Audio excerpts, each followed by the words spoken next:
we never met the other actors because we were in makeup at 4 or 5 in the morning, and it took an hour because we were glued into the makeup. It took an hour to unglue us from it.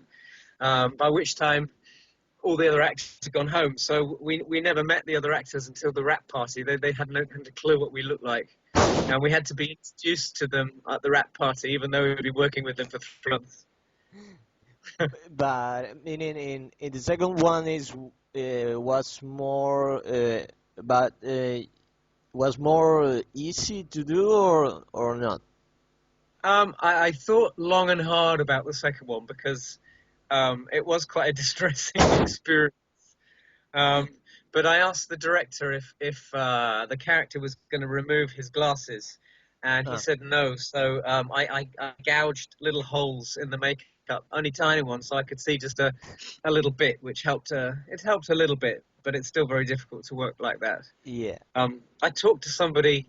I talked to the makeup artists recently because there's been a lot of talk of the remake, and I said to them, "Oh, you know, surely it will be much easier to play the character now because technology will have moved forward and they'll have lots of new processes. It'll be easier to wear." And they said, "No, it's much worse than it was then." Because the makeups are not made out of foam latex, or they're made out of silicone, which is much heavier to wear. Much heavy. And I said, but surely you can see, because I know they can give you little like cameras and little eye holes, little screens inside the makeup. Yeah. And they said yes, they can, but most actors find that even more confusing than just being blind. And they said they still glue you into it for 14 hours a day. So it hasn't got any better. And in Nightbreed, I loved the dog, but I hated the scene when they kill you. I hated it. I really did. Oh yeah, that was good fun to play.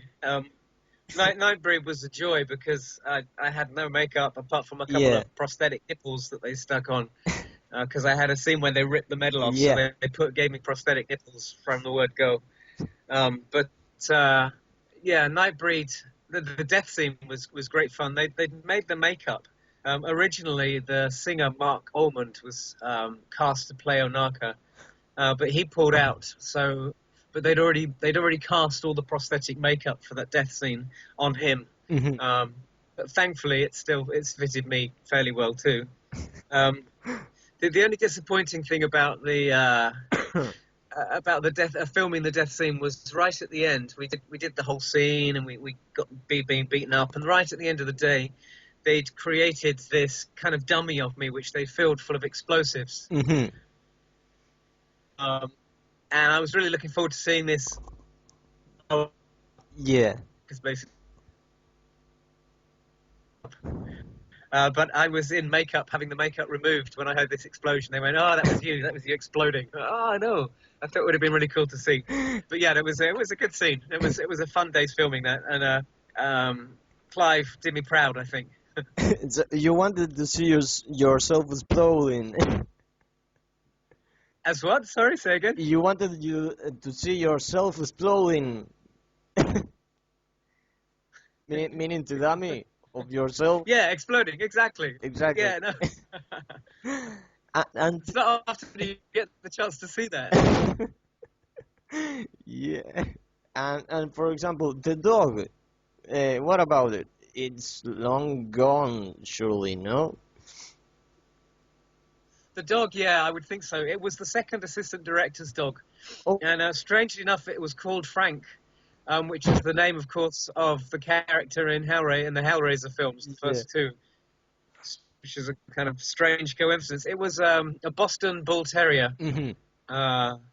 And I tried very hard to bond with it. The first few days on set, I used to take him out for walks and try and play with him, but he didn't like me. There's only so much you can do. He just decided that he didn't like me. We did have one day on the set where they wanted the dog to... they had this huge set at Pinewood Studios, and they wanted to run across this set, past all these graveyards, and Yeah. up these stairs into my arms. And it wasn't having any of it. It would run everywhere. We did 60 takes on this one. And I ended up with the owner crouching behind me. I had sausages in my hand. I had my legs smeared with Marmite. I don't know if you have Marmite Yeah. in Latin America. It's like but no, it didn't do it. And everybody was getting angrier and angrier. The atmosphere on set was getting really tense, which is never a good place to be. But they never did get the shot. They had to do several sections in the end. So yeah, it was a cute little dog. Um, let me think. But yeah, I mean, I agree with your dad in Nightbreed.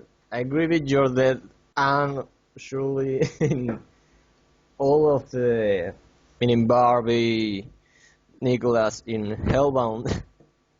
But man, when I saw Nightbreed and I saw you dying like that, I was like devastated. I was like, oh man, why? But yeah, it's amazing how it was done.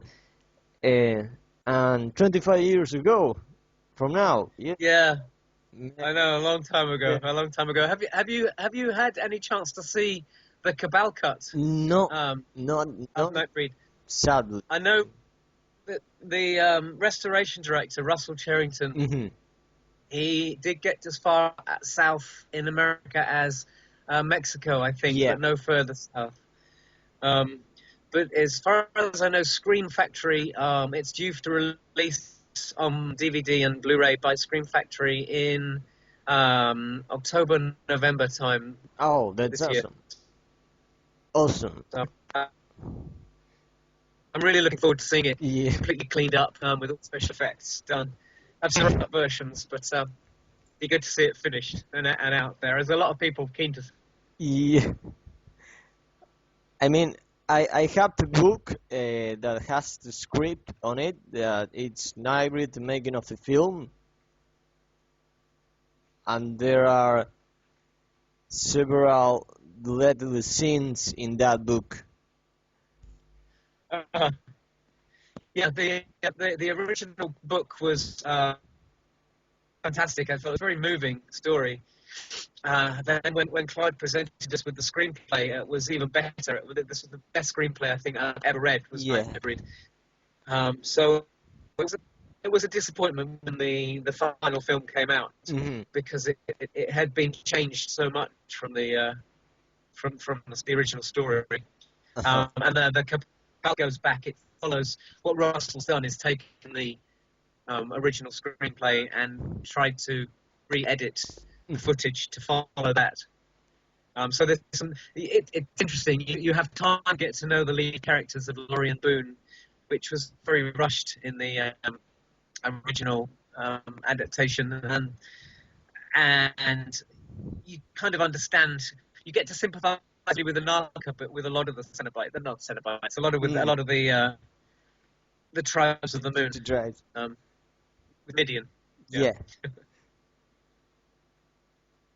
Yeah, it's amazing. Yeah, and in Minions, I love the title, the Cabal Cut, because of the book actually.